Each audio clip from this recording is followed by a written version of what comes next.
Officially call this regularly scheduled meeting, the Troup City Council, to order, noting that it is 6:31, and all council persons are present with the exception of Jeff Hale.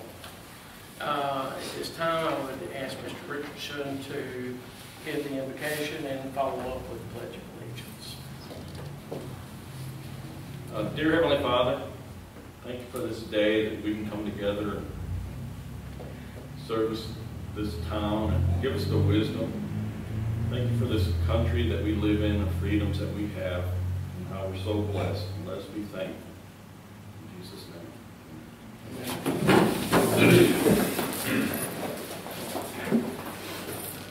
I pledge allegiance to the flag of the United States of America and to the republic for which it stands, one nation under God, indivisible, with liberty and justice for all. Every now and then I would like to get a Methodist in here to pray. There's two Baptists down there on that. Come on, y'all are really rubbing off on everybody. Well, it You have to takes do too that long. when we have a week to eat. She said it takes too long, y'all. Oh, that's what it is. Good thing. Agenda item number 4, we'll consider approval of the minutes of the regularly scheduled meeting of January the 12th, 2016. And I would entertain a motion for that. Make a motion that we approve the minutes of the scheduled meeting of January 12th, 2016. And I'll second that motion. So we have a motion and a second. Is there any additional discussion? Hearing none, all in favor signify by saying aye. Aye. Opposed, same sign. And that passes.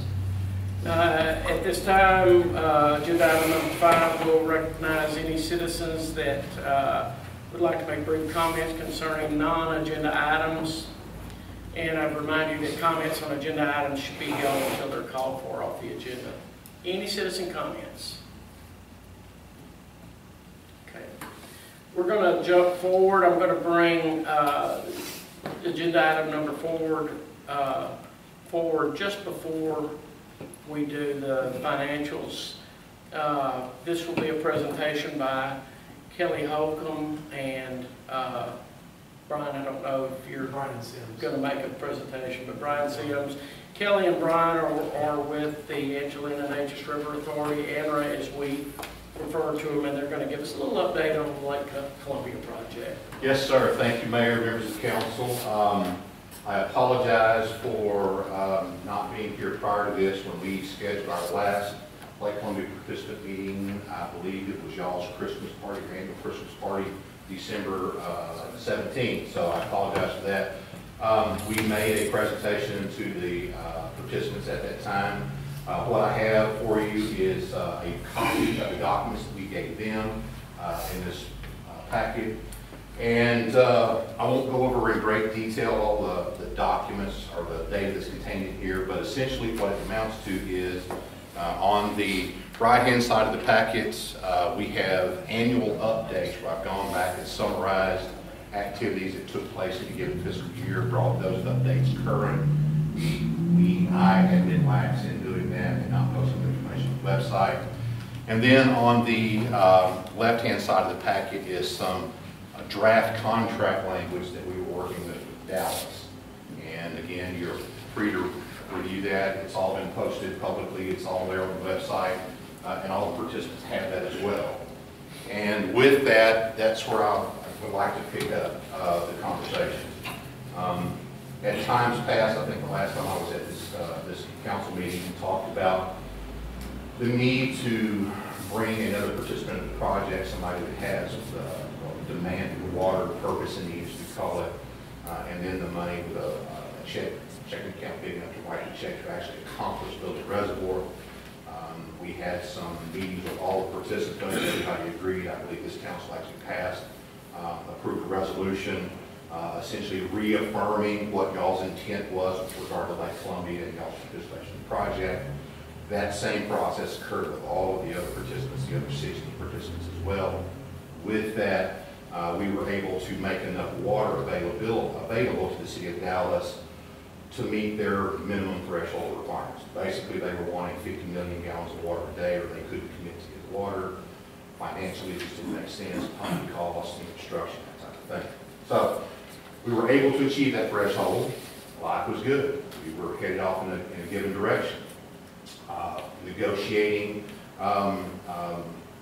openly, honestly, fairly, and one of the documents are in there. If there is a single sheet on the left-hand side that is a kind of a bullet point of what we negotiated to. One of the negotiated points was that participants that wanted to be bought out could be bought out, that local participants who stayed in didn't have to contribute any more money, and that essentially Dallas would pay for 100% of the construction cost of the project. Dallas agreed to all those terms. Life is good. We made application to the Texas Water Development Board under the SWIFT program, State Water Implementation Fund for Texas. I don't know if you're familiar with that acronym. That came out of the 83rd session to fund water projects across the state. 13. Yes, that's correct, the 13th. We made that funding cut. We got a commitment from the Water Development Board. We started down the road of making application for those SWIFT funds. With that contract, contractor's part draft as a party to that document. Just for the record's sake, this is the application, 1,200 some odd pages of documents we put together for that SWIFT application. That was mid-2015. Negotiated, made the funding cuts, and then suddenly Dallas went silent. No word, no nothing. The deadline for contract approval by the board, because the contract sets up repayment, we had to have the contract signed. Deadline came, deadline went. So as a result of that, I kind of walked away scratching my head, dumbfounded, a little aggravated, upset. A few months went by, and here we are at our participants meeting. Can Yes, I sir. interrupt you? Yes, sir, please do. Was that, when everybody kind of went radio silent on you, was that after the rains, it kind of, That was a part of it. so it was their reservoirs were beginning to. That is correct. Were leaving that drought scenario. That's correct, yes, sir. So when you look at, there are a lot of dynamics in this picture, right? Droughts of 2011, 12, all their reservoirs are empty, literally empty. Every billboard you pass, conserve water, this, that, what have you, as we go from that to having 200-year floods in 1 year in early 2015. The exact flip-flop. Was that a factor? We know it was. Beyond that, we don't really know what caused the radio silence, Mayor, as you alluded to. But it did happen, and Dallas has got other issues they're working with. So I'm telling you all that to say that there was a good faith effort. We had gone very far down that road, as that contract alludes to. There were very favorable terms. I don't think the issue with Dallas is dead. It's not a no. It's they have some other issues they're having to resolve before they can back up and regroup and focus on this issue again. And the rainfall, even as as late as October, November, has really pushed that need out for them further than it was before. So what was a hot topic is not so much. Then you look at the flooding they've had and other issues they've had, that becomes the next priority. So what does that mean for us today? I don't have a clear-cut answer as to what that means for us today, other than our board of directors, we have been to the governor's office and the governor's office, speaker's office in the last 2 months. We've gotten, their opinions, and they all say, go great guns, we've got to do this, it's not an issue. From the legislative front, we need reservoir, we need water in general. I think, Gene, I don't know if you keep up with it, Mayor, Council, don't keep up with City Committee on Ag, Water, Natural and Rural Affairs. They're holding committee hearings, charge hearings on this very issue, moving water from one basin to the next. House Natural Resources are going to the same committee hearings. So the previous 2 sessions, they didn't want to talk about it. Now this interim charge is, we've got to talk about it, we've got to address these issues. So we're hopeful that through all of this process that it will remove some of the angst associated with water construction, reservoir construction, and state taxes. It's kind of like investors, scared money stays at home, comfortable money, people will go out and invest. And It's been scared money up until now, and the legislature can, allay all those fears, and I think they're working through that. So as a result, I have committed to myself, to my board, to re-engage the city of Dallas and others, not just Dallas, we're looking at other in-basin needs, refinery somewhere up there, or possibly electric generator in Cherokee County, possibly. Those are two folks that we've been working with. Nothing, no contracts, but we're close, according to them. Those are all issues, so we continue to work this process. I want to leave y'all with that notion that it's not dead. We're not giving up on it. My board hasn't given up on it. It's just another delay, and we'll continue to regroup. But at some point in the game, at some appropriate time in the future, we're going to be calling all of our participants, and we need to load up and go to Austin or Dallas or wherever we need to go to convey a message potentially at some point. Because at the end of the day, I'm a big old guy that I don't garner that much attention when I walk in the room. But if I bring people like yourselves who are elected to city government and county government, you can convey the message that I can't convey. And that's really where we are today. So I'll be happy to entertain questions, a lot of details. You look like you have I one want on to your say list. maybe they're gonna make sure Lake Louisville Dam doesn't fail before they, did you read about that? Oh, yes, sir, I read about it. That is ridiculous. But I do have a question, Yes, is sir. they're building what they call the integrated pipeline, Attempting to build it, yes, sir. or, because that goes right through where that's right, Is that going to benefit Dallas, or just strictly Cherokee County Water? Both, a little bit of both. The IPL is a joint project that Dallas, by contract, has bought capacity in and given Tarrant the right or the responsibility to build it and operate. But there's some cost sharing and capacity sharing for them.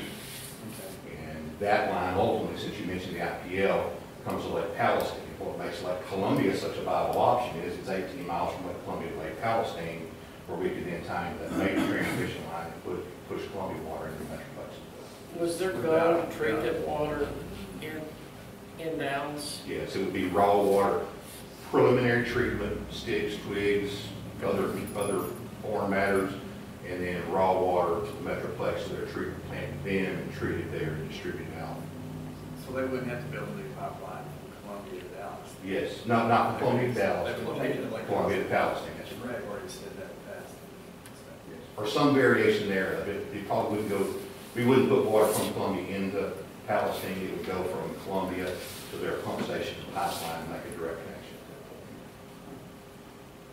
There, a couple of just kind of footnotes here.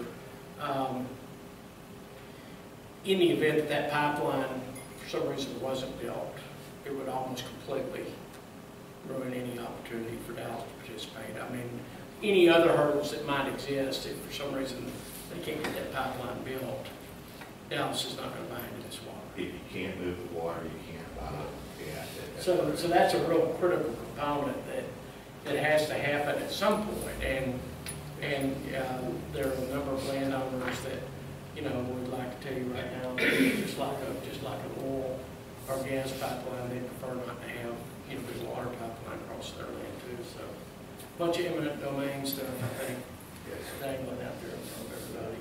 But I guess if they can build one from Barrow County all the way to Dallas and Fort Worth, we'll probably find a way to do the 18-mile pipeline. Yeah. I mean, ultimately, in my view, and you'll let me editorialize with Mayor, we're not going to solve the state's problem unless we do something. We have to move water from East Texas to other parts of the state. How, why, how, by what methods, who do we go around, is it ground, surface? Those are all very complicated questions that the lawyers are going to get rich on. But we're not going to solve the state's problem in any way. Well, the horticulture and agriculture, we have a water board ourselves, Okay. and we've been working with Austin, and Austin has said that if this continues to have delay in getting water sources or reservoirs in place, it's going to, every 24 months is going to cost an extra 10 to 15% per year to increase the construction of what needs to be done for the future if it doesn't get dissolved.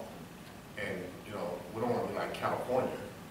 But, because my company's out of California, and I mean, their water bills are expensive. So has anybody looked at long-term, what this will cost every time there's a delay? Because I want to live here for 15, 16 years, and I keep hearing all this.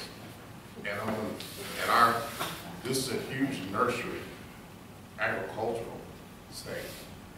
And any delays causes, and the influx of citizens we got coming from the north, Austin, it has their own needs, Dallas has their own needs.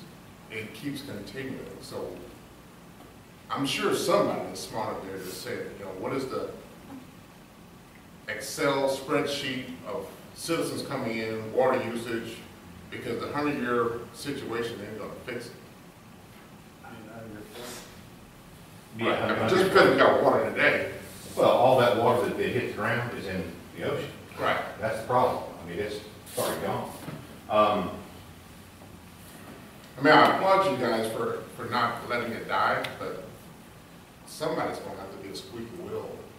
I agree with you, Mr. Darden. The question is, who is that, and how do we get that wheel to squeak? Because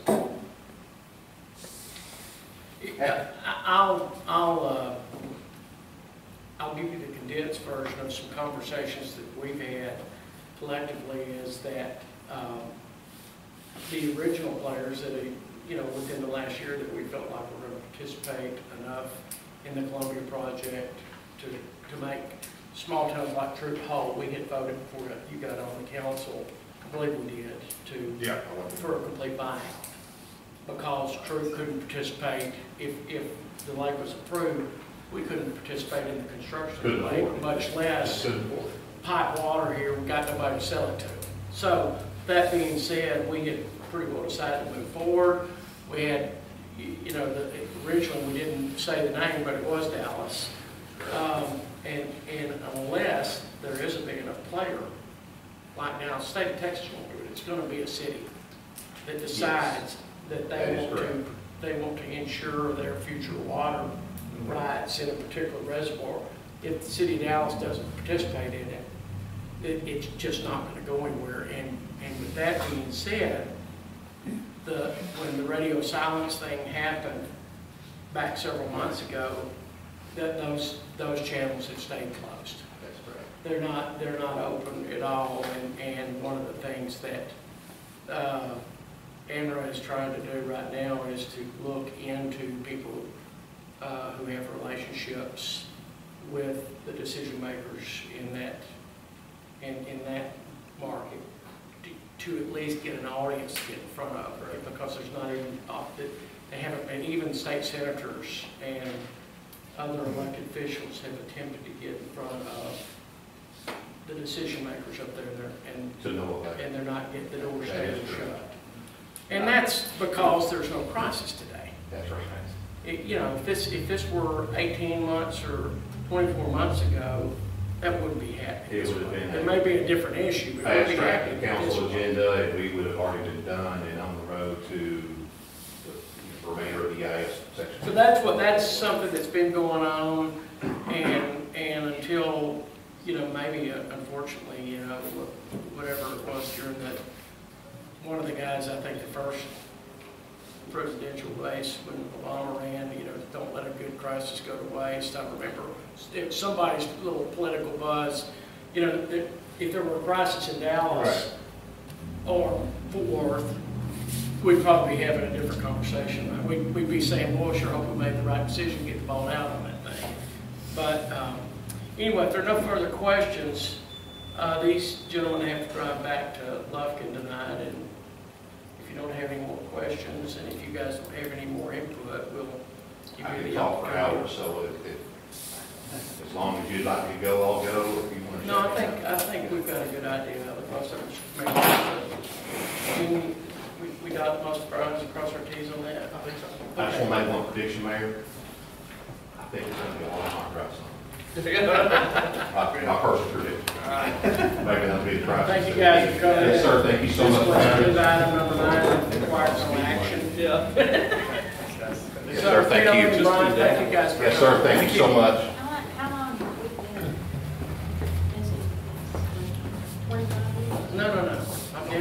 here in 80, and it was going on in 80. So Started when we're, I was mayor. we're at 36 years, and it probably was a little bit before that. Yeah.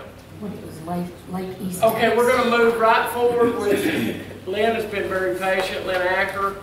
Agenda item number 6 will be to review and consider the city financial report.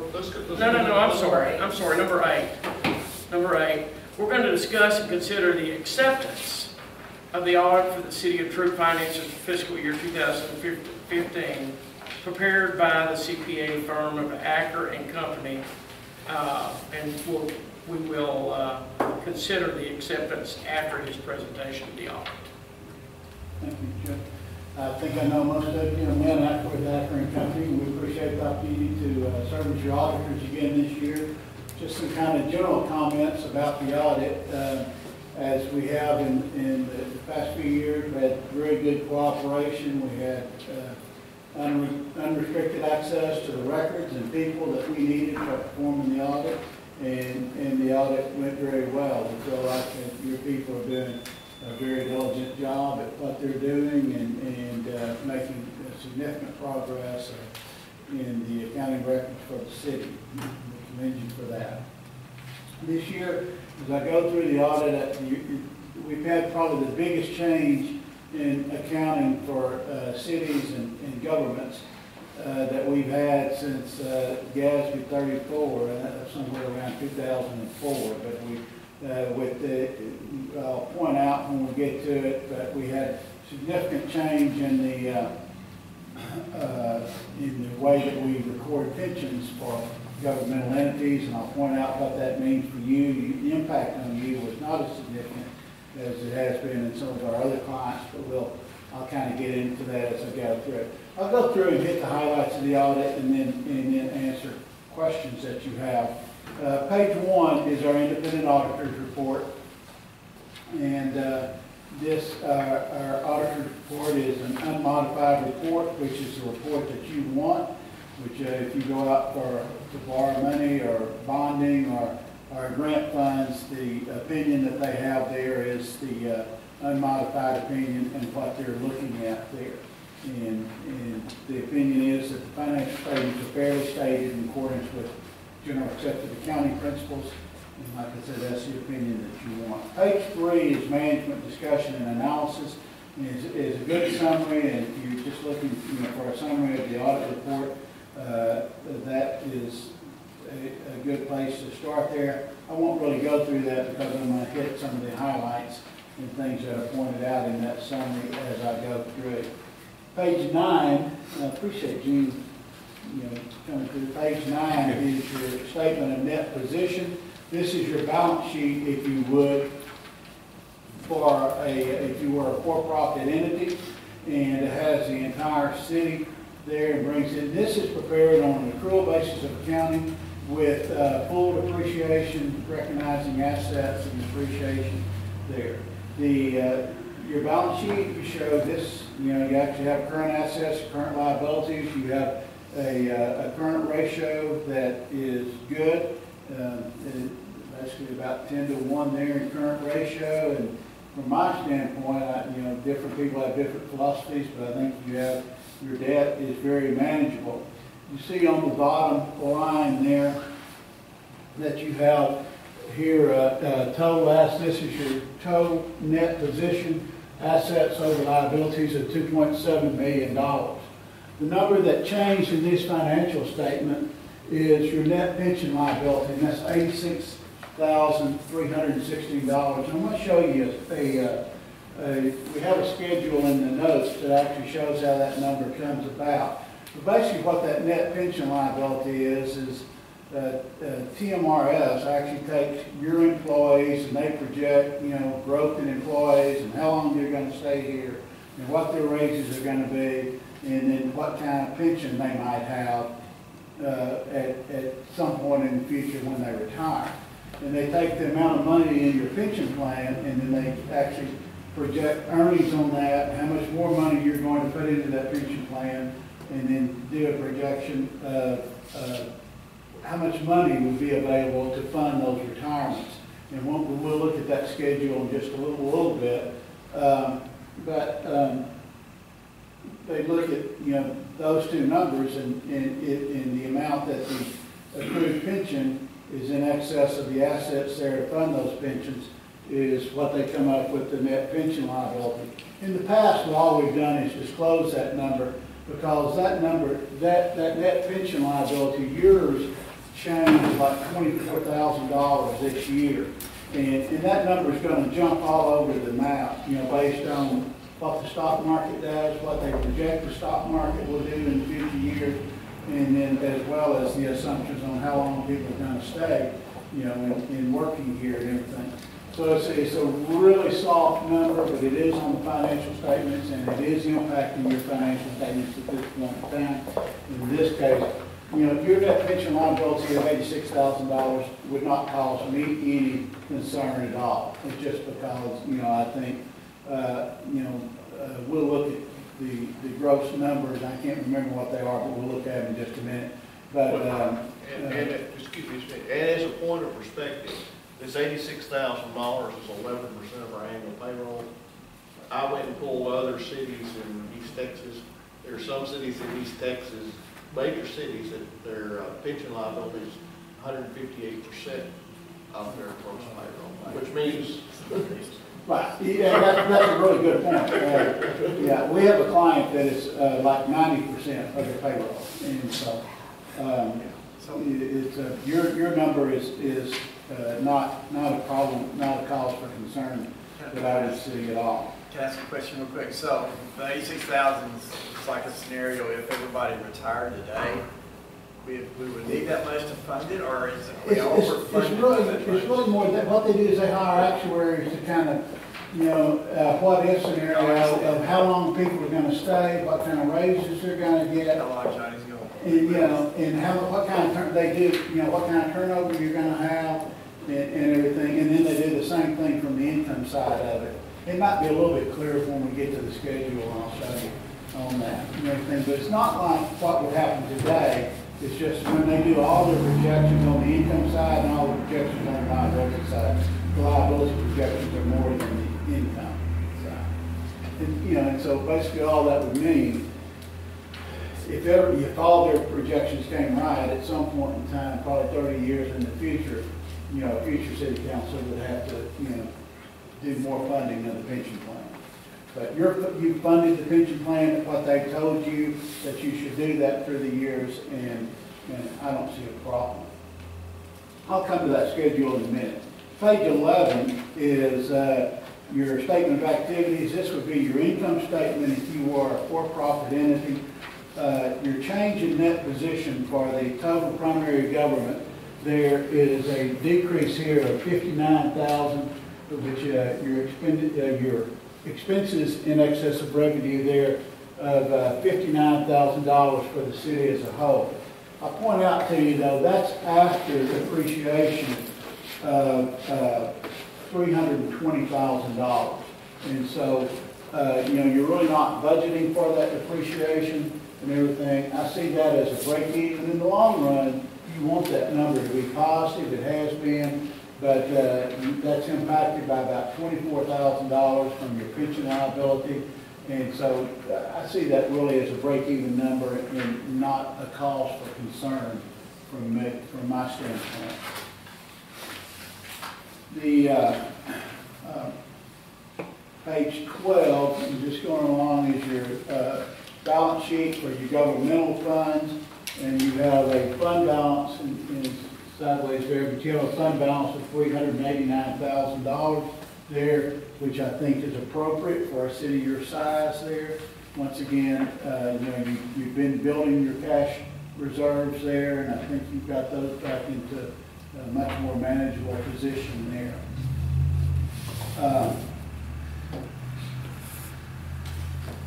The next page on 13 is your statement of revenues, expenditures, and changes in fund balance for your governmental funds. And in the middle of the page right here, you have a deficiency of revenues, or basically expenditures in excess of revenues of $39,000. You know, you typically budget those, you budget for a transfer, and you transfer it in from your water and sewer, $126,000. So you had a net increase in your governmental funds of $116,000 right there. That's what we pay out of it. What we do, if you took the 126,000 removed from water and sewer, then this would be the number right here that would impact the financial statement. Well, because we remove that $126,000, we actually have $116,000. Which most cities do fund part of their general fund operations with their water and sewer fund. Most more significant than you do. Yeah, a lot of it's 25. Well, we weren't doing a whole lot more than this just a few years ago. No, you weren't doing any at all. We needed it. We need to.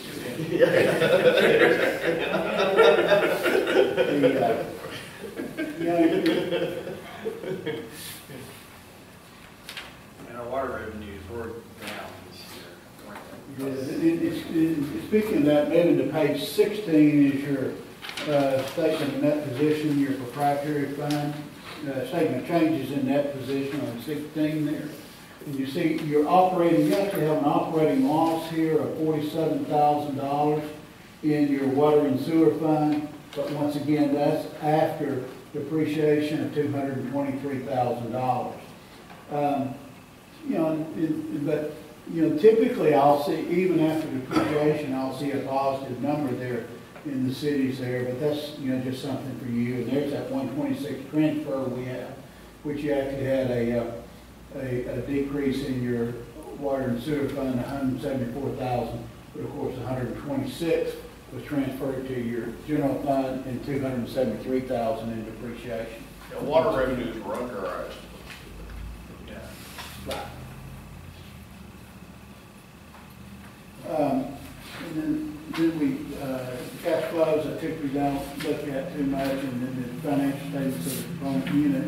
You notice the financial statement, the pension disclosures, I mean, they're just out of sight. I mean, they're about 5 pages on the pension disclosures. They actually start on page 29, but the schedule I was mentioning earlier is on page 33. Is the change in pension liability. And if you look at that schedule there, actually the actuarial calculation of your pension liability was at the beginning of the year it was $1,018,000, and at the end of the year it was $1,090,000. So that had a big increase of $72,000. You had a fairly attractive stock market for the year ending September 30th, 2015. And so the actuarial calculation of your assets, for lack of a better term, is your net position, your investment, went from $949,000 to $1,004,000. And so your net pension liability changed from $68,000 to $86,000. And so, you know, that's basically the calculating liability, calculating the asset, and then recording a liability for that. The reason for that, I'm sure, is just what Gene pointed out, that some entities are in trouble, you know, and are not funding. As I understand, Harris County has a huge problem with their pension, and they think that if they put this on the financial statement, it's going to be a, you know, bring it more to light. And it probably is. I mean, it's probably going to happen. You know, we're talking a lot more about it here than we ever have before. Well, and the thing about it is Harris County, they were assuming an 8% growth in their pension funds. Of course, that's not happening. Right. Of course, the other thing to remember to bear in mind too, these are September 3rd. These, I mean, this is December 31st, 2014. So these numbers are 18 months old. Because if you don't, when you get ready to do the audit, you don't have the year ended this year. So they don't calculate that, they calculate it on the calendar year. Right. And there's a lot of calculations we go through. We actually record, you know, have to calculate the contributions, you know, and bring them back to their calculation number. So, but I think the thing is, I mean, you know, at where we are now, I wouldn't be surprised to see that liability increase next year with, some of the market projections we have. But once again, I think that you're in solid position and nothing that I see. Well, and also we've increased we've also increased our contribution, so that should help. Right. So, we've been pushing that contribution up each year to compensate for this. Right. Well, you're making a commitment to your people, and so I think that makes sense. Page 38, we have the comparison to budget there, and your total revenues came in at 23,000 below budget right here. Nothing big either. Make it a little bit bigger. For my tired eyes. Your 23,000, nothing really big there, but it came under. But of course, on the flip side, your expenses came in way under budget of 74,000 under your budget for expenses there, and so you have a net positive budget variance of 51,234. And if the huge increase in the notes on the pension plan weren't enough, we have two other supplemental schedules there, and but we kind of been through the gist of that. Page 42 is our auditor's report on internal control and compliance, and basically that is we did not have any findings regarding compliance on that report, and that's a clean report there. So overall, in summary, I really think that you know it, that you're making lots of progress as a city. We're pleased with the audit and had good cooperation, and I think it's very positive. Be glad to answer any questions you have. Just glad we're not 158%. Our funded on our pension law. Is that where Harris County is? Well, here, the East Texas city that's 158% of their payroll is underfunded to the same extent as Harris County is. They're both And you're being careful not to say the name of that There I city. am. That's so tough on me. Can you give me some initials? My only question I have is that, we're in great position, and this audit is very informative. How long have we been doing this? Is this a different company or? No, same company? Lynn's been doing the audit for years and years. That's why we're in such good shape. Well, that's all Lynn's doing. Commendable for both sides. You've made because you got to made give. lots of progress in the past few years. Yeah, we've been doing the audit for a number of years. In the years that you had audit, it was a couple years to audit. I've been here 9 and you've been on. 9 years. I've been there, I think you were doing it before then, yeah. Oh, yeah. And I think, was Tom Gay doing your audit before? I think Tom was doing your audit, and I think Tom maybe just quit doing audits, but we worked very closely with him. He was doing all of our internal county work too. Yeah. It really wasn't a good plan to do the internal county assistance and then do the audit as well. Is that it? Thank you very much. Any other questions? Okay, this, we are on agenda item number 8, and this is an action item. Make a motion to approve the audit by CPA firm of Akron and Company. To approve the audit For the fiscal year. for the fiscal year 2015. A motion and a second. Is there any additional discussion? Hearing none, all in favor signify by saying aye. Aye. Opposed would be the same sign. That motion passes, and Lynn, thank you. And this will be on our website by the morning. Yeah. We already have it in electronic format. Wow. From Mary, so I was waiting for your approval before I posted it. Nice job. That was a good idea. Yeah. Thank you very much. Thank you. Thanks, Lynn. Now that we have approved the 2015 audit, we'll go back to agenda item number 6 and review. Well, let's send Johnny home. Oh, okay. Okay, that's, I don't want you to know that we don't have enough. Thought he money just to here pay. watching. agenda item number 10. Sorry, Johnny. You could at least the dogs. Just You saying. let the dogs out. Okay, agenda item number 10, we will discuss and consider appointing an advisory committee to assist in complying with the requirements under the Texas Health and Safety Code, Chapter 823.003D, in regard to the City of Troup's animal holding facility. That committee shall consist of Dr. Lynn Foster, Doctor of Veterinary Medicine, Brittany Cagle, President of the Sunset Group, Johnny Cameron, from the City of Troup the City of Troup Animal Control Officer, and John Phillips, City of Troup Public Works Director. And I'll let you Well, I'll let Johnny give explain. you a little background on this. That's the reason I brought him. Give us some That's just background. because we, 75,000, it's the county, that's what they require. And we've always done this. I've always had a group, but we haven't had it on paper. So I've been complying, but they told me, State Health Services, that we need to get you council to sign off. Each year. on that. Yes, Each year we do this. so that's the major thing, just having y'all sign off. And is Dr. Foster somebody that does this for other cities, or is he just somebody we use?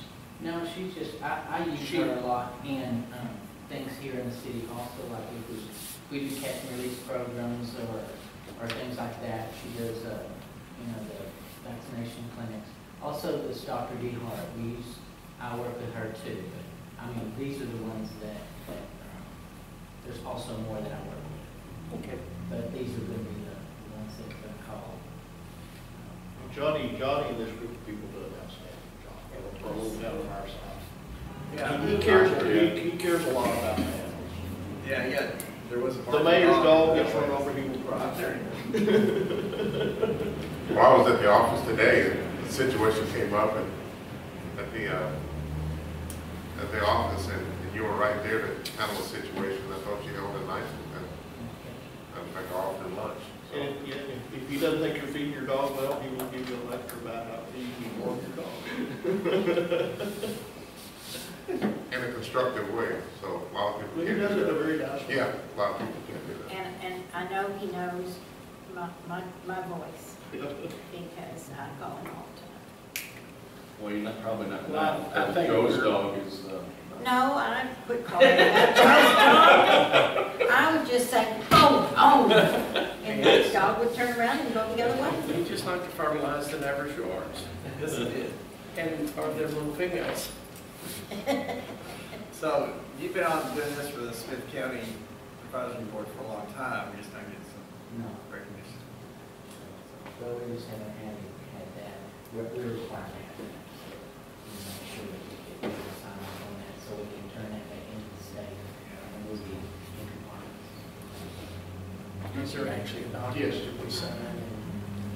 But no, she just notifies them before we take the catch. Okay. Does anybody have any additional questions?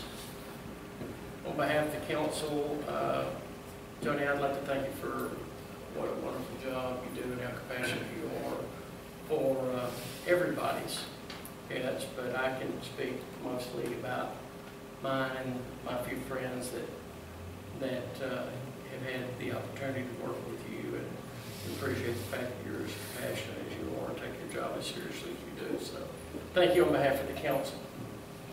Yeah. Thank you. Yes.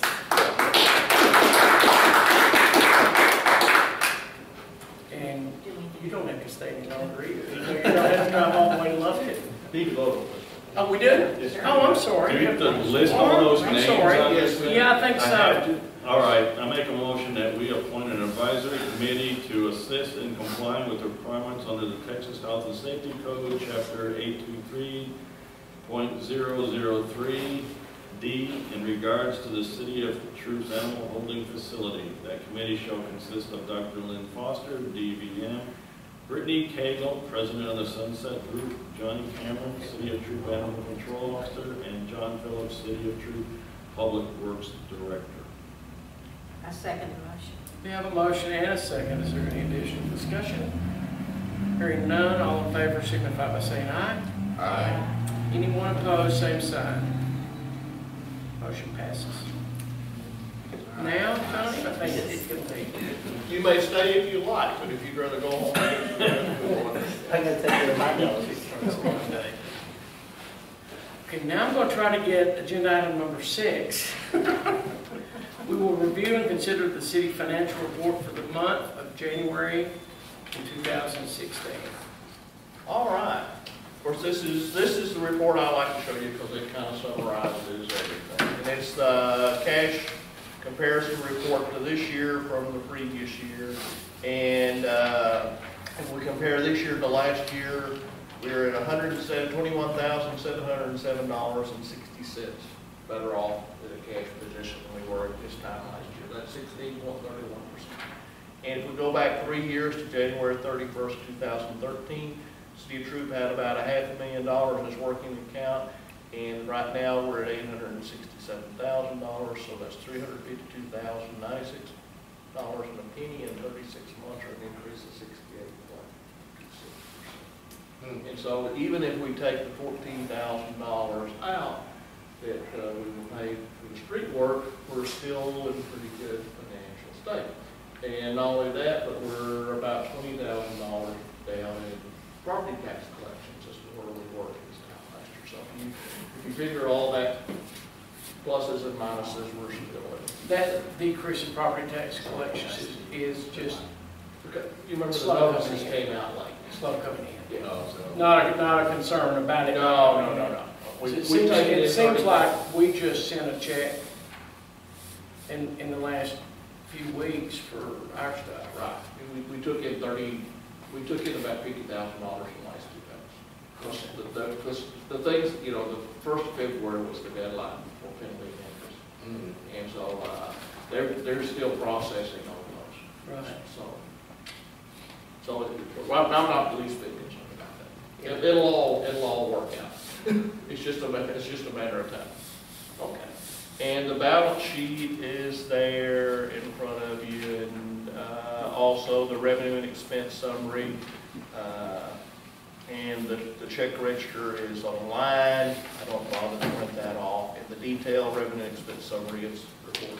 It's online, and everything is where it needs to be. And I have some more to talk about whenever I do my report. So if there's any questions on any of that, we're fine. Right where we should be. Okay, is that complete? Does you have a question? Okay. And then I would entertain a motion to accept the January report. Yes, I'll make a motion that we accept the financial report for January 2016. A second motion. A motion and a second. Is there any additional discussion? All in favor signify by saying aye. Aye. Opposed, same sign. Motion passes. We'll move to agenda item number 7, which would be comments and questions or input from the city manager's written report. Yeah, before I forget, let's go over the police report. That should be in front of you next year on this. And this is a report from the police department about their cases they worked this month, the past month in January, the fines they collected, how much the city took in off those fines. And then there's a note there about the open carry class on February 25th, 6 p.m. Any questions on any of that? Not for me.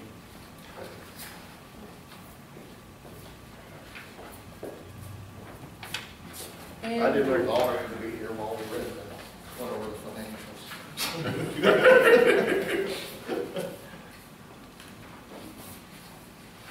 All right.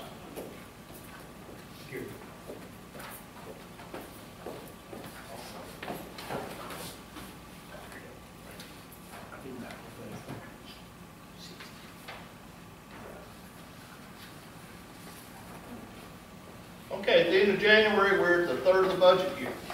And again, due to the delay in tax statements being mailed, the property tax revenues continue to trail last year's receipt. All other general fund revenue items are well within budget. water and wastewater receipts are ahead of budget, while at this time of last year, they were trailing budget predictions. And I'll have a little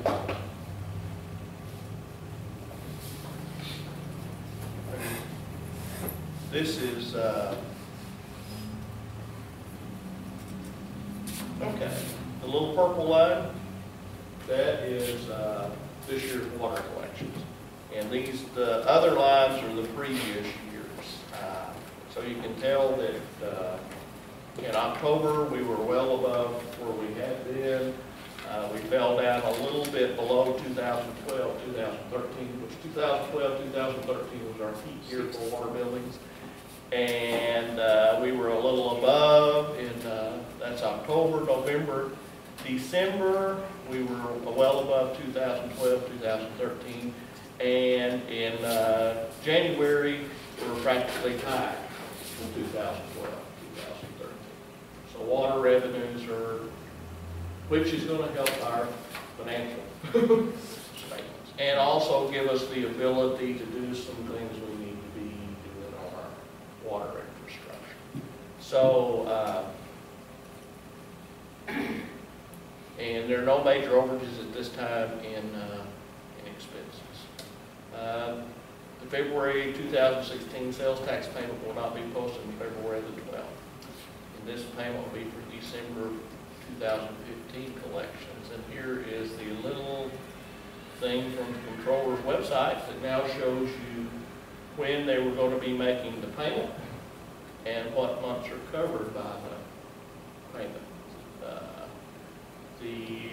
December, the money that comes in December, we gave us on February as well. Is that a new page? I haven't seen it before. I saw the new controller. Who's that, Hager? Who's that? Yeah, they've done several things. So I'm not saying it wasn't there, I just say that I haven't seen it before.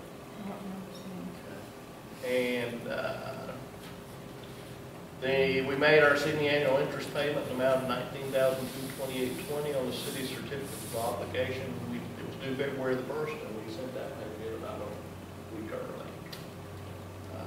And we're well on schedule to be within by the middle of the month, we will have enough in our interest and sinking fund to make our August payment. So we're doing fine there. That's the sign up for Troup City Council positions began on Wednesday, January 20th, and were made open 5 p.m. Friday. I printed this before it was complete, and the places to be filled are place 2, place 5, the mayor. Joe was filed for the mayor. Carol Wilson was filed for place 5, and Nelson filed this afternoon for place 2. Yay! But this had already gone to print by that time. Go ahead and swear him in. The Ross Street project, made possible with Smith County road crews, have been completed. TxDOT also designated the city to reclaim the asphalt pavement wrap this month. City crews placed that material on Georgia Street and County Road 2151. With completion of these streets, there are no longer any dirt streets or streets with only flex space. Where are those streets? Okay, North Georgia Street is the street that goes past the fertilizer plant and connects over to that County Road 21. And they had oil sand Yeah. up to about that first house. Yeah. And you put this gravel down from there on. You'd be surprised how many people travel that road. Yeah. I mean, And it was horrible. yeah, it was, well, you could tear up an axle, Yeah. I mean, on that road. Yeah. Because so many people started to go that way. Yeah. Because a lot of times the traffic downtown from Yeah. You Train. skip the train and go that Yeah. way. And we're also going to do a little experimenting on that wrap. We're going to see if we can fix it with some oil and see what kind of a pavement project we get. You'll get more life out of your oil sand if it's got gravel in it. That's right. That's right. So we're going to do a little experimentation. And Chad is kind of in charge of our curriculum. He's very good at that kind of thing. And right now, when he gets back from Las Vegas, we'll leave his house. No. Hey, Practice. Oh, You remember the last couple of years we've received the Platinum Award from the Texas Controller's Office? Well, they're doing away with that award, and they're redesigning that program, so I don't know where it will be. The thing that I noticed significantly different about the program is they're going to start grading the cities on their quality of their, on the strength of their pension funds. And I think we'll be fine there, but there's going to be some other cities that were formerly platinum cities that I think are going to fall off the edge of the curve. Be in trouble. That's right, yeah. If your pension liability is 158% of your payroll and your pension liability is $50, $60 million, you're probably not going to make that. No, it's not gonna make the list. Yeah. So, and like I said, ours is $86,000, which is 11% of our payroll. So if we had to, we could make that up in a single budget cycle. Okay. And a lot of places cannot say that. As a comparison, Bullard, their pension liability is about 24% of their payroll. So they're about twice as. Is that because they are offering more, or they've Well, been there's a pensions lot- in place longer? Well, there's a lot of variables in there into that. Is how many employees you have retired, what the age of your workforce is, all those kind of things enter into that. How well you funded the pension all along. So there's a ton of variables in there. Okay, it will be closed next Monday for President's Day. Any questions?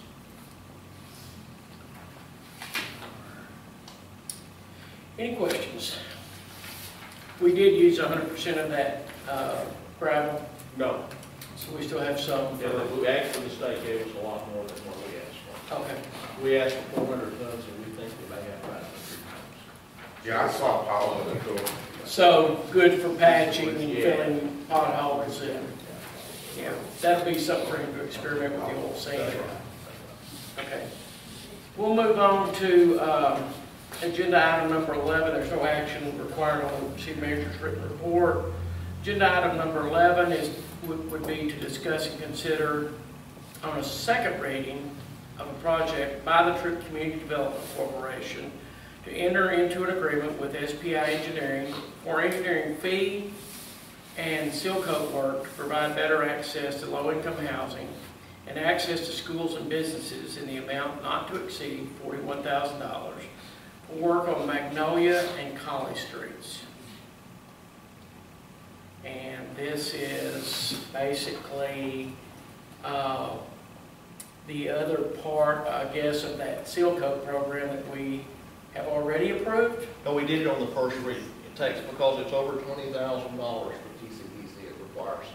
Right. Let's move through. Yeah. Okay. And there it is right here.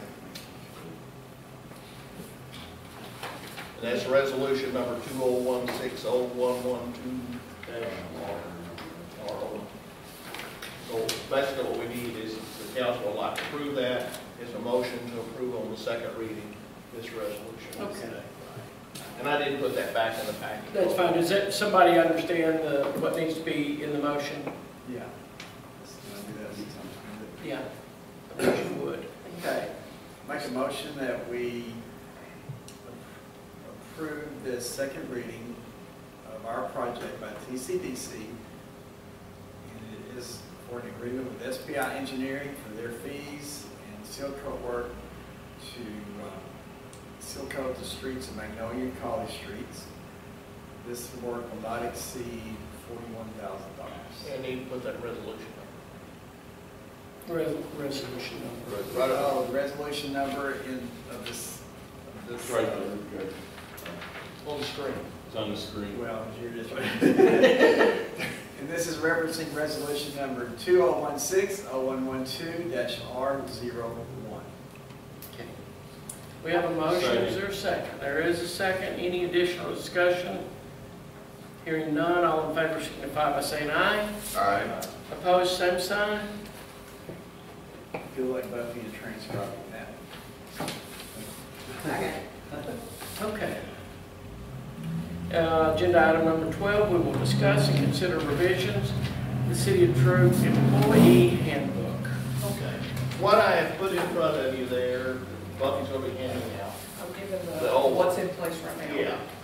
We have a draft of what what we consider the new one. And we're not asking for any approval tonight. I just want you to take these two substance abuse policies, take a look at them, and,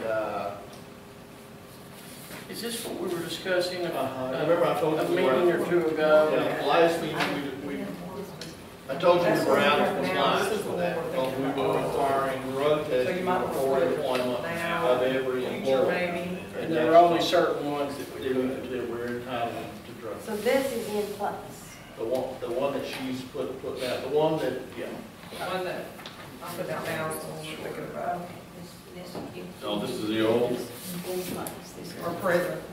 president. So the first one's in place, the second one is proposed. Yeah. Gene, just to make things more simple or simplicity. Well, it just brings us into compliance with state and federal laws. And what I did we're now members of the Texas Municipal Human Resource Association. And if you'll notice down at the bottom of the proposed new one, there's a copyright from the lawyer's office that designed this. So basically, this lawyer has designed this for us, for members of this association to use as a template. So that's an easy way to tell our policy from the agreement, because I just left that footer on there. Okay. So basically, what I did was I just went in and changed the name of the entity in there to match what they had. So read through that. There's something in there that you see that you don't like, or be prepared to discuss it. Was this something that we actually pitched to our attorney? I will when you give me, when we kind of have Right. a file. Once we have something that we've kind of agreed on that this is how, what we'd like to change, we will send it to our attorney for review. But I don't want him reviewing it early. I want him reviewing it late, How do we renew his contract? until we get ready not to renew. Okay. We've already done that. Remember, we did that right after I came. Yeah, I knew it was a couple of years ago. And so far, I've been satisfied with everything there. We got whatever issues I had. 1402 got a lot longer. Well, the sections really don't have anything to do with each other. I just had to, the one from the website had no section numbers on it. So Oh, I see. They're not identical. They're not directly. Okay. All right. Like I said, there's no action. No action, So what I so do need for you to do is read through both of those and let me know if there's something that you see. and would this come back on the agenda at the next meeting? Yes. Okay. Any additional discussion about that before we move to the next agenda item? But I'd like to have you put on that before we bring it back. Oh, before. Yes. So individually, we should contact Yeah, you yeah. prior to the next council. That's meeting. right. So we should- And if you, and that way I can, if there's a problem, I can kind of explain to you why it's written that way, or change it to where it better meets what we want to do. we can recommend, since Jeff Hale was not here, that he has to actually write a thesis. I'll never miss a meeting. I promise. Is that makeup work? Yes, it is. You have to write it 1,200 times. I will not miss on All right, we'll move to agenda item number 13, comments and inputs from the council, the mayor, the city manager, concerning items of interest or items for future agenda. Anybody got any? That's because we now have 2 operating screens. I like that. Cool. That's good for And us. this may be kind of early, but I think it's gonna be made before we know it. We're fixing to have 3 people in the police department that will have their 10 years in. That will be Chief, Ebony, and Murray. So I don't know if we wanna do something to kind I think so. of have that May meeting. In fact, I've been kind of concerned about that. We're not recognizing our employees on their anniversaries. Okay.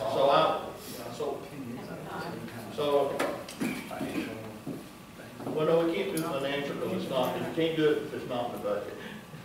Yeah, however, Let's give them a pat on the back. Well, However- however, in the police department, they do get step raises according to the team. And then I've seen, I mean, I'm sure like a plaque maybe, Yeah, no, a 10-year plaque. Yeah. and maybe an outside funded luncheon, Oh, we like to. Yeah, no, there's no, yeah, as long as yeah, it and I was don't see funded. any reason the city could not. But if, in the event that they couldn't, Yeah. you know, we could do some sort of a little catered, I mean, now we've got pizza, now we've got barbecue. You know, it'd be pretty easy to cater. Barbecue's not here yet. They're open. They're there Sunday. Oh, did they open? Yeah. When Why are we they open? here? It's close. They're closed on Tuesday. It closed. Oh, This is their only day. Okay, all right. Yeah. When did they open? When- So, I mean, my point is, we could Oh, patronize. I saw my Yes. smoke, but I didn't know when they opened. I Patronize. thought they were just testing. Both. Patronize, One of the not local patronize. businesses and have a lunch You know, I heard. that would, you know, where we could recognize it and do it probably here. So we're not like Austin where people will be complaining about the smoke and wanting to do a smoke ordinance. I don't see No, it. I don't think Can you believe that in Austin? Of course, if I was living 10 feet away from that, I might, we'll see. So I'm glad they're here. That's the dang Yankees that moved on. So is that the kind of thing that you would actually maybe implement a policy I think so, that would, yeah. so that No, going no. forward, a couple of decades from now, when none of us are on this council, we would have left that legacy behind. Yeah. Oh, shit. I'm not trying to be generous. So, put that Girls on. already been here I probably mean, well, you 12 or don't have 15 time limits, You've been here so- 12 or 15 years. No. Yeah, 20 years, I'll be your 82-year-old city manager. Still trying to get his pension plan. I'm almost certain Sam, 20 years. I'm almost I'll be certain 90. Sam Curtis was probably that old when he was finally not the city secretary anymore. You know what, How why many would years? LG get up in his 20 big years, giant I'll be pickup 95. and we'll just push him up there? In 20 years, I'll be 95. Mayor Pro Tem. Maybe I won't please be on here. I know this is a stupid question, I know it always comes up.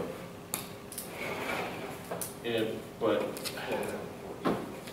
can the train, can we do anything about that as far as them changing cars, I mean, and doing the transferring and stuff over the major state highway? I mean, you got 3 state highways converging into this town, and they're changing cars and stuff and shutting down that whole thoroughfare for over 30 minutes. Really? Come on, dude. 30, is that all it took? Well, no, well, My it's longer gosh, than that. I know. It was We got ridiculous. lucky. When was this? I mean, it's ridiculous. Can't they do that I've and sat set over up that. track down towards Art where they're not Or doing in that? Actually, when they're changing those cars, they're taking cars to the fertilizer. Yeah. Those Yeah, fertilizer. maybe we could get them to do it in Ark. Yeah. But there's not all those. Or do it towards that way. Why do they have to Well, do there it? is a double. Yeah, So- they have to move the cars back to where they can get it on the switch. So once, Yeah. so Why once can't that we switch had, be down the other side and Because not they across the can't street? be fast where they have to tie it to get to the fertilizer plant. so at one time, we had the railroad guys come and speak to us. Yeah. It might be handy sometime in the next few months for us, you know, maybe once a year or so to just kind of get updates and reiterate our And a chance to. areas of concern and let them, because they did do a better job on some things once we addressed it a couple of years ago. Well, and they're very responsive when I send them a text message and say, hey, you know, you're blocking. But I'm not here 24 hours a day, 7 days. So Chip, when did this happen? Just recently? Well, Saturday, it was Last few over, days. it was Yeah, over 35 Saturday, minutes. yeah, that's right. Of course, I was out of town. Yeah, it was over 35 minutes. And I was shocked. I mean, it was, I mean, Did they have all of How them? long have you blocked? lived here? Yeah. well, I lived here alone, but I'm just surprised that it's on a Saturday or even on some school days that I actually, for some reason, I sit there and I time it. And it was 35 minutes once I got off the phone, so it could have been longer.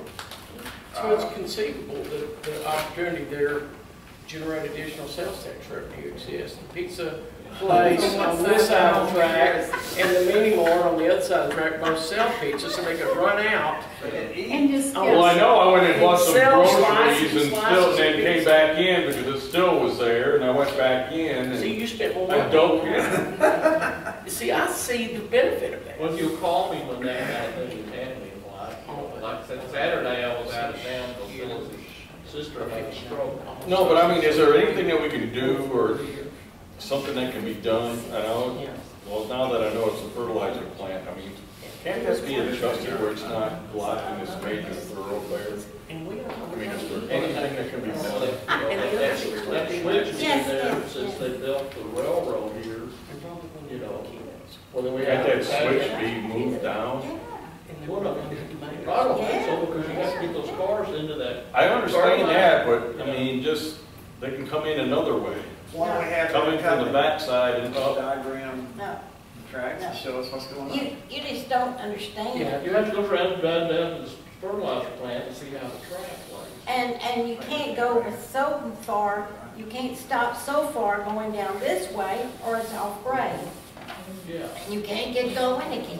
since it's possible that we might not, Surely there's gotta be that something. we might not resolve this tonight under the discussion phase and on No, I know. number No, 13. We're gonna I have. mean, I'm not. Is there anything other That can be done. than the unsolvable train issue that you guys would like to discuss for future agenda items? Well, I appreciate Chip carrying enough to bring it up, and maybe they could come and diagram on like on a spreadsheet why they can't do it, And, you know, things like that. and I'm sure our city manager will request an audience with them at some future meeting before too long.